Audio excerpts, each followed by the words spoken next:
போகிறது permutation using numbers. Digits வச்சு நமக்கு பெர்முடேஷன்ஸ் நிறைய கேட்பாங்க. ஸோ அந்த மாதிரி கேட்டாங்கன்னா எப்படி நம்ம சால்வ் பண்ணுறது?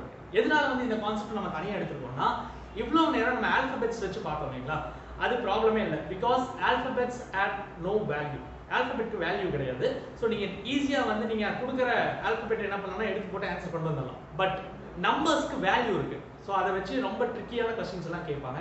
அதான் நம்ம இப்போ 1 by 1 பார்க்க போகிறோம். ஸோ நம்பர்ஸ் வச்சு என்னென்னலாம் எக்ஸ்ட்ரா கேட்கலாம், எப்படி சால்வ் பண்ணுறதுன்னு இப்போ பார்க்கலாம்.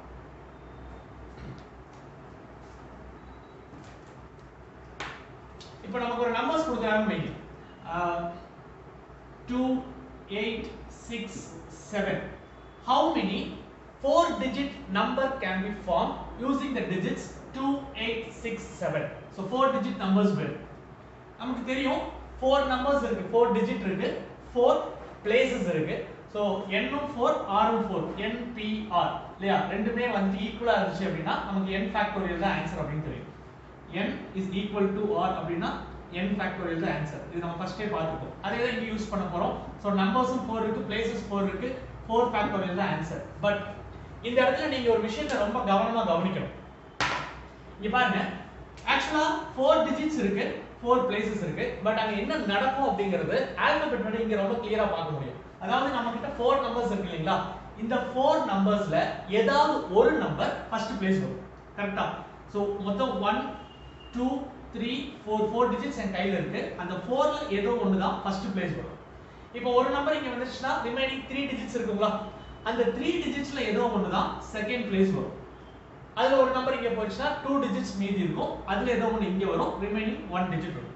கரெக்ட்டா?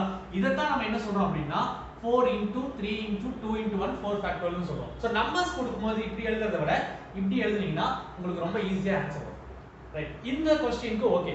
இத விட கொஞ்சம் டிஃபரண்டான क्वेश्चंस கேட்டாங்க அப்படினா அதை எப்படி சால்வ் பண்றது அப்படினு பாருங்க. இப்போ சேம் இப்படி ஒரு நம்பர் கொடுக்குறாங்க 0 8 7 5. How many 4-digit numbers can be formed? இதே क्वेश्चन தான் இங்கேயும் கேக்குறாங்க. How many 4-digit numbers can be formed அப்படி. சோ இந்த இடத்துல பாருங்க 4 digits இருக்கு, 4 places இருக்கு. நம்ம 4 factorial னு சொல்லி எடுத்துற முடியாது. இங்க தான் ப்ராப்ளமே வருது. ஏன் அப்படினா இப்போ இந்த நம்பர்ஸ் நான் இப்படி எழுதுறேன் 0 8 7 5. இத படிக்க சொன்னா நீங்க எப்படி படிப்பீங்க, எப்படி ஸ்பெல் பண்ணுவீங்க? 875 னா சொல்ல முடியும், 875 இல்லையா? இது 4 digit நம்பரா? 800 னு ஆரம்பிக்கிறது 4 digit நம்பருங்களா? இது 3 digit நம்பர். ஏன்னா இங்க 0 க்கு வேல்யூ கிடையாது.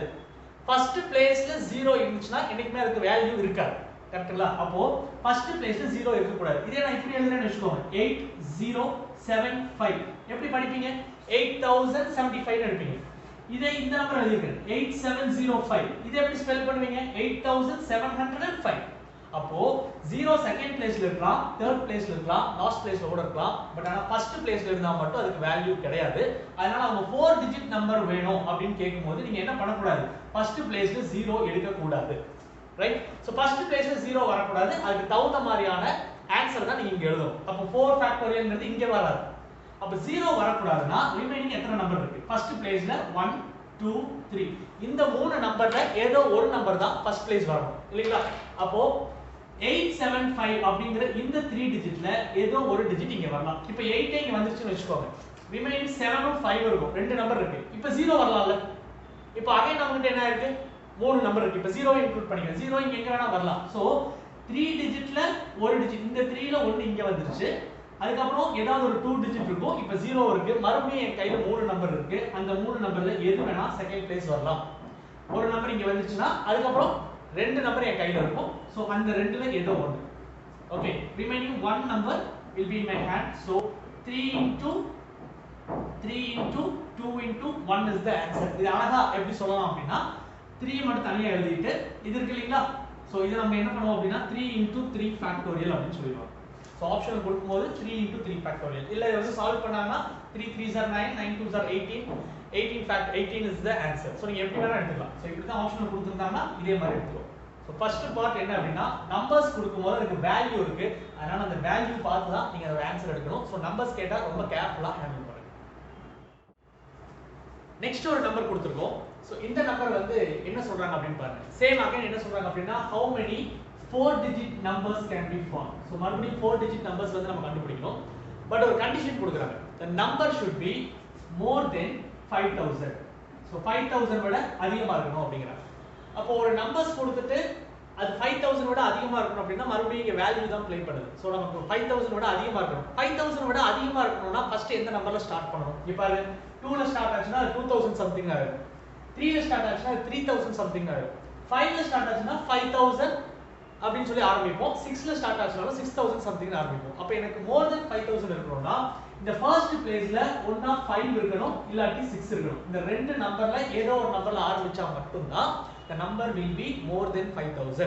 சோ அப்போ இந்த ரெண்டு நம்பர்ல ஏதாவது ஒரு நம்பர் தான் ஃபர்ஸ்ட் பிளேஸ்ல இருக்கணும். அதனால 2 அப்படினு எழுதிக்கிறேன். இந்த ரெண்டு நம்பர்ல ஏதாவது ஒரு நம்பர் முதல் பிளேஸ்க்கு போயிடும். 5 ஏ போயிடுச்சுன்னு வெச்சுக்கோங்க. இப்ப 6 நம்ம கையில இருக்கும். அது இல்லாம 3 2 இருக்கு. இப்போ எவ்வளவு நம்பர்ஸ் என் கையில இருக்கு? 3 நம்பர்ஸ் இருக்குங்களா? அந்த 3 ல ஏதாவது ஒரு நம்பர் செகண்ட் பிளேஸ் வரும்.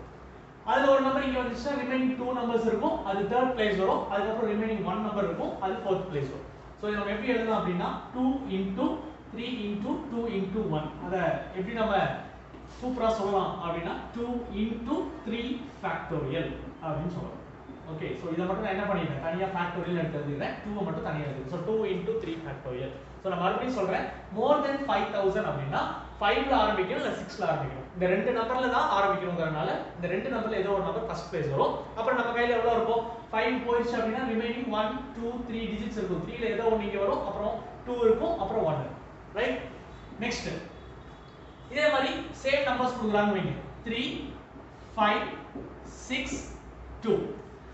மறுபடியும் how many 4 digit numbers can be formed? எத்தனை 4 இலக்க நம்பர் எண்கள் வந்து கிரியேட் பண்ண முடியும் அப்படினு சொல்லி கேக்குறாங்க. ஆனா மறுபடியும் ஒரு கண்டிஷன் கொடுக்கறாங்க. the number should be less than 2000 and 3000.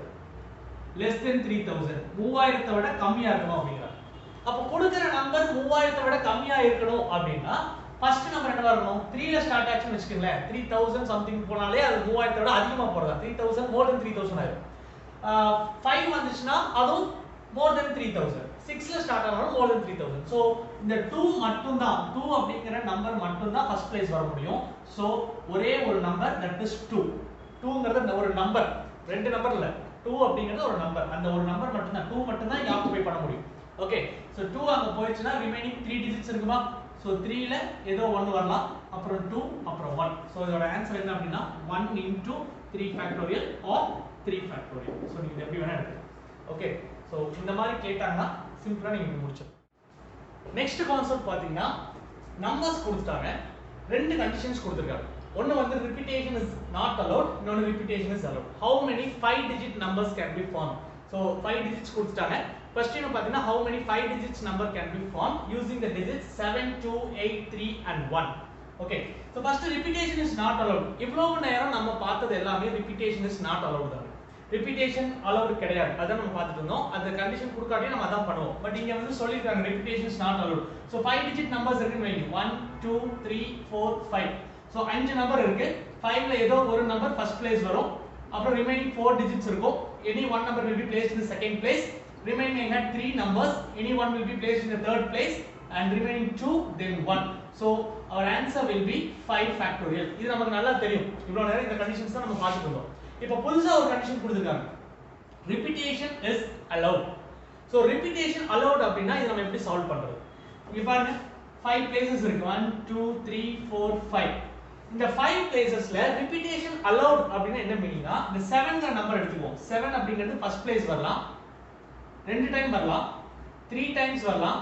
or all the 5 places will be occupied by 7. இருக்கலாம், தப்பு இல்ல. ஓகேங்களா? நெக்ஸ்ட் 2 எடுத்துக்கலாம். 2 வந்துட்டு ஒரு பிளேஸ் ஃபில் பண்ணலாம், இல்ல ரெண்டு பிளேஸ் ஃபில் பண்ணலாம், இல்ல all the 5 places will be filled with 2. Okay, so ஒரு நம்பருக்கும் 5 ஆப்ஷன்ஸ் இருக்கு. நீங்க நல்லா கவனிக்கணும். ஒரு 5 டைம்ஸ் வரணும்னு அவங்க சொல்லல. 5 டைம்ஸ் வரலாம் அப்படினா ஒரு பிளேஸோட ஸ்டாப் பண்ணலாம். ரெண்டு டைம் வந்துட்டு ஸ்டாப் பண்ணிக்கலாம். அதோட ஆப்ஷன் தான், அதோட இஷ்டம் தான். ஓகே, இல்ல 5 பிளேसेस வந்தாலும் அதுக்கு உரிமை இருக்குது, நான் அலோ பண்றேன் அப்படினு சொல்றாங்க. அப்ப ஒரு நம்பருமே பாத்தீங்கன்னா 5 டைம்ஸ் வர முடியும். ஓகே, அப்ப ஃபர்ஸ்ட் 7 அப்படிங்கற நம்பருக்கு 5 ஆப்ஷன்ஸ் இருக்கு. நீ ஒரு டைம் வா, ரெண்டு டைம் வா, இல்ல 5 டைம்ஸ் வா. செகண்ட் 2 அப்படிங்கற நம்பருக்கு 5 ஆப்ஷன்ஸ் இருக்கு. 8 அப்படிங்கற நம்பருக்கு 5 options. So each number had 5 options. So இதோட ஆன்சர் நீங்க எழுதணும் அப்படின்னா டோட்டலா நம்மகிட்ட எத்தனை நம்பர்ஸ் இருக்கு 5 நம்பர்ஸ் இருக்கு ஒரு நம்பருக்கும் 5 ஆப்ஷன்ஸ் இருக்கறனால 5 பவர் 5 அப்படின்னு எழுதணும் so this is the final answer repetition is allowed அப்படின்னு சொல்லிட்டாங்கன்னா அங்க பவர்ல தான் வேல்யூஸ் எழுதணும் ஏனா இங்க ஃபேக்டோரியல் பாத்தீங்களா நிறைய பேர் பாத்துர்க்கேன் எப்படி எழுதுவாங்கன்னா ஆன்சர் எழுதும்போது 5 factorial into 5 factorial into 5 factorial into 5 into 5 இப்படி எழுதுவாங்க சோ இதெல்லாம் ஆன்சர் கிடையாது ஃபேக்டோரியல் அப்படினாலே ஒரு நம்பர் விட்டுட்டு தான் அடுத்த பிளேஸ் போகும் 5 டிஜிட்ஸ் இருந்தா அடுத்து 4 டிஜிட்ஸ் தான் இருக்கும் ஒரு நம்பர் விட்டாச்சு இங்க 4 டிஜிட்ஸ் இருந்தனா அடுத்து 3 டிஜிட் தான் இருக்கும் ஒரு நம்பர் விட்டாச்சு இவங்க எதை விட வேணாம்னு சொல்றாங்க எல்லாத்தையும் அலோவ் பண்ணுங்கறாங்க சோ ஃபேக்டோரியலுக்கு இங்க இடம் கிடையாது நீங்க எதை தான் எழுதணும்னா பவர்ல தான் எழுதணும் ஓகே சோ ரிப்பீட்டேஷன் அப்படினா நாம கொஞ்சம் கேர்ஃபுல்லா இருக்கணும் okay next question puzzle type question அப்படினு சொல்லுவோம் சோ ரொம்ப கேர்ஃபுல்லா படிச்சு பார்த்துட்டு நம்ம அதோட ஆன்சர் எடுக்கணும் இப்போ பாருங்க இந்த क्वेश्चन பாருங்க 8 students participated in 5 different competition so 8 students இருக்காங்க 5 different competition participate பண்றாங்க how many ways they can be awarded அப்படிங்கற மாதிரி क्वेश्चन கேட்பாங்க so number of students பாத்தீங்கன்னா 8 students competitions பாத்தீங்கன்னா 5 நம்ம இப்ப வெச்சுக்கோமே இப்போ நம்ம காலேஜ்ல இருந்து பக்கத்து காலேஜ்ல ஒரு சிம்போசியம் நடக்குது எல்லாரும் நம்ம கிளாஸ்ல இருந்து ஒரு 8 ஸ்டூடண்ட்ஸ் வந்து நம்ம கிளம்பி அங்க பார்ட்டிசிபேட் பண்ண போறோம் இப்போ அந்த காலேஜ்ல நடக்கிற ஃபங்க்ஷன்ல கரெக்ட்டா ஒரு 5 காம்படிஷன்ஸ் நடக்குது A B C D E இப்போ இந்த 5 காம்படிஷன்ஸ்ல இந்த 8 ஸ்டூடண்ட்ஸ் பார்ட்டிசிபேட் பண்றாங்க அப்படினா எத்தனை ways how many ways they can be awarded prizes will be distributed so இந்த மாதிரி क्वेश्चंस எல்லாம் கேட்பாங்க அப்போ பார்த்ததும் நமக்கு என்ன தோணும் ஒரு செகண்ட் டைம் கொடுக்குற ஆன்சர் சொல்லுங்க பாப்போம் 8 ஸ்டூடண்ட்ஸ் இருக்காங்க 5 காம்படிஷன்ஸ் இருக்கு how many ways அப்படினோட நம்ம எடுக்கிற ஆன்சர் என்னன்னா 8 ஸ்டூடண்ட்ஸ் 5 காம்படிஷன்ஸ் 8p5 அப்படினு சொல்லுவோம் இதுதான் கொஞ்சம் உணர்ச்சி வசப்பட்டு எடுக்கிற ஆன்சர் ஓகே டெஃபினட்டா இந்த क्वेश्चனை நீங்க ரெண்டு தடவை பாருங்க என்ன சொல்றாங்க என்ன இங்க செக் பண்ணனும் அப்படினா ரிப்பீட்டேஷன் இருக்கு இல்லையா இது அலௌடா நாட் அலௌடா அப்படிங்கறது நீங்க செக் பண்ணணும் பண்ணதுக்கு அப்புறமா மறுபடியும் இந்த ஆன்சர் எடு ஓகே நல்லா கவனிங்க நீங்க 8 பேர் வந்து ஃபர்ஸ்ட் காம்படிஷனுக்கு போறீங்க ஃபர்ஸ்ட் காம்படிஷன் காலையில ஒரு 9 o'clock நடக்குது ஸ்டார்ட் பண்றாங்க 8 ஸ்டூடண்ட்ஸ் பார்ட்டிசிபேட் பண்றீங்க இதுல நீங்க ஜெயிச்சாலும் பரவாயில்லை தோத்தாலும் பரவாயில்லை ரன்னர் அப்பா வந்தாலும் பரவாயில்லை okay whatever it is maybe you are a first place or second place or you will be a runner up okay எது வந்திருந்தாலும் இந்த கேம் இதோட முடிஞ்சது நெக்ஸ்ட் 10 o'clock அடுத்து பக்கத்து கிளாஸ்ல இன்னொரு கேம் நடக்குது ஓகே சோ அங்க போய் காம்பீட் பண்ணலாமா கூடாதா இந்த 8 பேரும் இங்க போலாமா கூடாதா இங்க ஜெயிச்சாலும் தோத்தாலும் அடுத்து நடக்கிற இந்த காம்படிஷனுக்கு 8 பேருமே பார்ட்டிசிபேட் பண்ணலாம் அதுக்கு அப்புறம் என்ன பண்ணுவீங்க அடுத்து 10 o'clock 11 o'clock பாத்தீங்கன்னா அடுத்த காம்படிஷன் நடக்கும் மறுபடியும் 8 பேரும் பார்ட்டிசிபேட் பண்ணலாம் அடுத்து 12 o'clock அப்புறம் 1 o'clock அப்படினு சொல்லிட்டு இந்த 8 பேர் இந்த 5 காம்படிஷன்லயே பார்ட்டிசிபேட் பண்ணலாம் உங்களுக்கு நல்லா தெரியும் ஓவரால் சாம்பியன்ஷிப் வேற ஒன்னு கொடுப்பாங்க கரெக்ட் தானே அப்போ இங்க இருக்கிற எல்லாரும் என்ன பண்ணலாம்னா எல்லாத்தையுமே அட்டெண்ட் பண்ண முடியும் இன்டைரக்ட்டா இங்க என்ன சொல்றாங்கன்னா ரிப்பீட்டேஷன் இஸ் அலௌட் அப்ப நீங்க இந்த ஆன்சரை எடுக்க கூடாது கண்டிப்பா ஆப்ஷன்ல கொடுத்திருப்பாங்க ஓகே சோ இந்த இடத்துல என்ன ஆன்சர் வரும்னா ஒருத்தருக்கும் 5 காம்படிஷன்ஸ் என்ன பண்ணலாம் பார்ட்டிசிபேட் பண்ணலாம் சோ our ஆன்சர் வந்து 8 பவர் 5 சோ இத ரொம்ப கேர்ஃபுல்லா நம்ம ஹேண்டில் பண்ணணும் ஓகே சோ இந்த क्वेश्चனை நல்லா பாத்துக்கோங்க காம்படிஷன் ரிப்பீட்டேஷன் இருக்கிற மாதிரி இருந்துச்சுனா பவர்ல தான் ஆன்சர் வரும் ரைட் பெர்முடேஷன்ல நெக்ஸ்ட் கான்செப்ட் பாத்தீங்கன்னா சர்க்குலர் பெர்முடேஷன் எதுக்கு தனியா ஒரு பேர் வச்சிருக்காங்க அப்ப இவ்வளவு நேரம் நம்ம பார்த்துட்டு இருந்ததெல்லாம் எஸ் இவ்வளவு நேரம் பார்த்துட்டு இருந்தது லீனியர் பெர்முடேஷன் அப்படினா இங்க பாருங்க இப்போ நான் வந்து எஜுகேஷன் ஒரு வேர்ட் எடுத்துக்கிட்டோம் சோ எனக்கு இந்த ஃபர்ஸ்ட் பிளேஸ்ல டி இருக்கணும் லாஸ்ட் பிளேஸ்ல வவல்ஸ் இருக்கணும் கான்சோனன்ட்ஸ் எல்லாம் சேர்ந்து இருக்கணும் தேர்ட் பிளேஸ்ல எனக்கு ஒரு நம்பர் இருக்கணும் சென்டர் பிளேஸ்ல ஒரு நம்பர் இருக்கணும் எல்லாமே சொல்ல முடியும் ஏனா இதுல எனக்கு ஃபர்ஸ்ட் பிளேஸ் எது லாஸ்ட் பிளேஸ் எதுன்னு கிளியரா தெரியும் சோ என்னால கவுண்ட் பண்ண முடியும் so that is called linear permutation but circular permutation வரும்போது இப்போ ஒரு 6 persons இருக்காங்க வைங்க 1 2 3 4 5 6 7 8 சோ 8 persons இருக்காங்க அப்படினா இந்த 8 personsல ஃபர்ஸ்ட் யாரு லாஸ்ட் யார் சொல்ல முடியுமா ஒரு ரவுண்ட் டேபிள்ல உட்கார்ந்துட்டு இருக்காங்க டைனிங் டேபிள்ல இருக்காங்க வெச்சுக்கோங்க இதுல ஃபர்ஸ்ட் पर्सन யாரு லாஸ்ட் पर्सन யாருன்னு சொல்ல முடியுமா முடியாது இல்லைங்களா? பட் இதுல ஈஸியா சொல்லலாம், ஃபர்ஸ்ட் பிளேஸ் செகண்ட் பிளேஸ் சொல்லலாம். ஸோ அந்த ஒரே காரணத்துக்காக தான் சர்க்குலர் பெர்முடேஷன் அப்படிங்கிறது மட்டும் நமக்கு தனியா வச்சிருக்காங்க. இது ரொம்ப சிம்பிளுங்க. இதுல ஒரே ஒரு ஃபார்முலா. ஸோ அதை வச்சு தான் உங்களுக்கு ப்ராப்ளம்ஸ் கேட்பாங்க. ரொம்ப ஈஸியா நம்ம அதை எழுத முடியும். ஸோ அந்த ஃபார்முலா என்னன்னு சொல்லிடுறேன். n minus 1 factorial. Okay, but இது ஏன் வந்துச்சு? மேக்ஸிமம் சொல்ற எல்லாரும் நான் பார்த்த வரைக்கும் n minus 1 factorial ஓட ஸ்டாப் பண்ணிடுறாங்க. ஸோ இந்த n minus 1 factorial ஏன் வந்துச்சு, இது நம்ம எதுக்காக n minus 1 factorial சொல்றோம் அப்படிங்கறது ஒரு சின்ன எக்ஸ்பிளனேஷன் கொடுத்துறேன். அப்ப நம்ம மறக்க மாட்டோம். Okay, listen. இப்போ இப்படி எடுத்துக்கோமே. 1 2 3 4 5 6 ஒரு 6 பர்சன்ஸ் இருக்காங்கன்னு வைங்க. இந்த 6 பர்சன்ஸ் இப்போ 6 சேர் இருக்கு. நீங்க ஒரு 6 பேர் இருக்கீங்க. இந்த 6 சேர்ல போய் நீங்க உட்கார்ந்துக்கோங்க, அலோகேட் ஆயிக்கோங்க அப்படின்னு நான் சொன்னா ஃபர்ஸ்ட் நீங்க தான் வரீங்க. நீங்க வந்து இப்போ ஏதாவது ஒரு சேர் வந்து செலக்ட் பண்ணணும். இந்த சேரை செலக்ட் பண்றீங்கன்னு வைங்க. சோ இந்த சேர் நீங்க செலக்ட் பண்ணிட்டீங்கன்னா உங்க ரைட்ல பாருங்க, இதான ரைட். சோ ரைட்ல எம்டி, யாருமே இல்ல. லெஃப்ட்ல அதுவும் எம்டி. முன்னாடி ஒரு 3 இருக்கு ஆப்போசிட்ல, அதுவும் எம்டி. கரெக்ட் தானே? சோ நீங்க சுத்தியும் உங்களை சுத்தியும் எம்டி சேர்ஸா தான் இருக்கும். இதே நீங்க வந்து இந்த சேர் எடுத்துக்கிறீங்கன்னு வெச்சுக்கோங்க. இந்த சேர் வந்து நீங்க பிடிச்சு உட்கார்றீங்க அப்படின்னா இப்போ உங்களோட லெஃப்ட்லயும் எம்டியா தான் இருக்கும், ரைட்டும் எம்டியா தான் இருக்கும், ஆப்போசிட்ல இருக்க 3 சேர் எம்டியா தான் இருக்கும். இதுல இருந்து ஒரு விஷயம் தெரிஞ்சுக்கலாம். நீங்க ஒரு சேர் சூஸ் பண்றீங்க ஒரு ரவுண்ட் டேபிள் அப்படின்னா நீங்க சூஸ் பண்ற சேர் 10 பைசாக்கு பிரயோஜனம் கிடையாது. அது நீங்க எங்க பிடிச்சு உட்கார்ந்தாலும் உங்களை சுத்தி யாரும் இருக்க போறது இல்ல. பட் செகண்ட் பர்சன், உங்களுக்கு அடுத்த ஒரு பர்சன் வருவார் இல்லைங்களா? இப்போ அந்த பர்சன் நமக்கு வேண்டப்பட்டவரா இருந்தாருன்னா எப்பவுமே நம்ம பக்கத்திலேயே உட்காரணும்னு நினைப்பாங்க. இல்ல நம்ம ஆகவே ஆகாது அப்படின்னு நினைக்கிறவங்களா இருந்தாங்கன்னா நம்ம பக்கமே வர மாட்டாங்க. இப்போ அவங்க தான் ஆரம்பிக்குது. இப்போ நீங்க வந்து இந்த சேர் பிடிச்சு உட்கார்ந்துட்டீங்கன்னு வச்சுக்கோங்களேன். செகண்ட் பர்சன் வந்து இந்த சேர் செலக்ட் பண்ணாருன்னா நீங்க பக்கத்துல வைப்பீங்க. ஆக்குபை ஆயிருக்கு. ரைட் சைடு ஆக்குபை ஆயிருக்கு, லெஃப்ட் சைடுல ஆக்குபை ஆகல, ஆப்போசிட்ல 3 ஆக்குபை ஆகல. ஒருவேளை அவர் இந்த சேர் பிடிச்சு உட்கார்ந்தாருன்னு வச்சுக்கோங்களேன், அப்போ உங்க பக்கத்துலயே அவர் வரல. அப்போ அவர் பக்கத்துல ரெண்டுமே எம்டியா இருக்கும், ஆப்போசிட்ல என்னவா இருக்கு? என்கேஜ் ஆயிருக்கு. கரெக்ட்டா? அப்ப செகண்ட் பர்சன் பார்த்து தான் உட்காரணும். அவன் பக்கத்துல உட்காரலாமா வேண்டாமா, இல்ல அவனோட எத்தனை சீட் தள்ளி உட்கார்ந்தா நமக்கு சேஃப் அப்படிங்கிறது. இல்ல நம்ம பக்கத்துலயே தான் உட்கார்ந்துட்டு இருப்பான் சில பேர் பக்கமே போக மாட்டான். சோ இந்த ரெண்டையுமே நீங்க எங்க ஸ்டார்ட் பண்ண முடியும்னா அந்த ஃபர்ஸ்ட் பர்சன் உட்கார்ந்ததுக்கு அப்புறம் தான் ஸ்டார்ட் பண்ண முடியும். சோ ஃபர்ஸ்ட் பர்சன் எதை செலக்ட் பண்ணாலும் இங்க there is no use. Okay, அதனால தான் அந்த ஃபர்ஸ்ட் பர்சன் நான் விட்டுருவேன். இந்த அலோகேஷன் எங்க இருந்து நடக்கும்னா செகண்ட் பர்சன்ல இருந்து தான் பார்த்து உட்காருவோம். ஓகேங்களா? சோ அதனால தான் n minus 1 factorial அப்படின்னு சொல்றோம். புரிஞ்சிருக்கும்னு நினைக்கிறேன். ஓகே, சோ இது சிம்பிள் ஃபார்முலா. இப்போ இங்க 6 பேர் இருக்காங்க அப்படினா 6 minus 1 factorial 5 factorial is the answer 120 ways அப்படின்னு சொல்லுவோம். இங்க 8 மெம்பர்ஸ் இருக்காங்க அப்படினா 8 minus 1 factorial 7 factorial 720 ways அப்படின்னு சொல்லிடுவோம். ஓகே, சாரி 7 factorial வேற. ஓகே, சோ இது வரைக்கும் நாம புரிஞ்சு வச்சுக்கலாம். ஓகே, இது இல்லாம எக்ஸ்ட்ரா ஒரு கான்செப்ட் கேட்பாங்க. அதாவது ஒரு 3 ஜெனரலான வேர்ட்ஸ் வந்து யூஸ் பண்ணுவாங்க. சோ அது என்னன்னு சொல்லிடுவோம். First, bracelet, necklace, garland. Garland என்னங்க? Garland is nothing but மாலை, மலர் வளையம், இதெல்லாம் தான் garland அப்படின்னு சொல்லுவோம். So bracelet, necklace, garland இந்த 3 வார்த்தை தான் கேக்குறாங்க. இதான் கேட்பாங்க.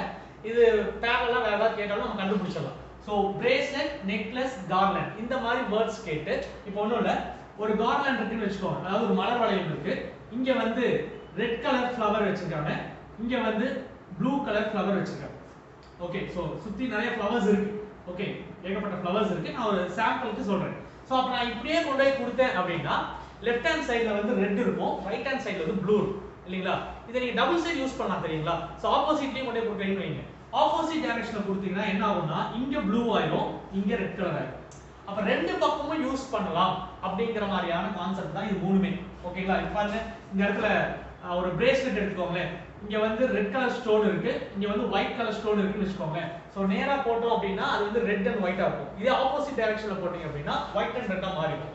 அப்ப டபுள் சைடு யூஸ் பண்ற கான்செப்ட்ஸ் இது மூணுமே வந்துச்சு அப்படினா நீங்க என்ன பண்ணனும்னா இதே ஃபார்முலா தான் டிவைடட் பை 2 ன்னு போடுவீங்க. என்ன டபுள் சைடு யூஸ் பண்றோம்? n - 1 factorial divide by 2. So ரெண்டு ஃபார்முலா இருக்கு. ஒன்னு n - 1 factorial, அது வந்து number of persons sitting in a park or in a dining table அப்படினு கேட்டாங்கன்னா இத எடுத்துக்கலாம். இல்ல இந்த மூணு கான்செப்ட்ல ஏதோ ஒன்னு கேட்டாங்கன்னா n - 1 factorial divided by 2 அப்படிங்கிறது. சோ இவ்வளவுதான் சர்க்குலர் பெர்முடேஷன். right?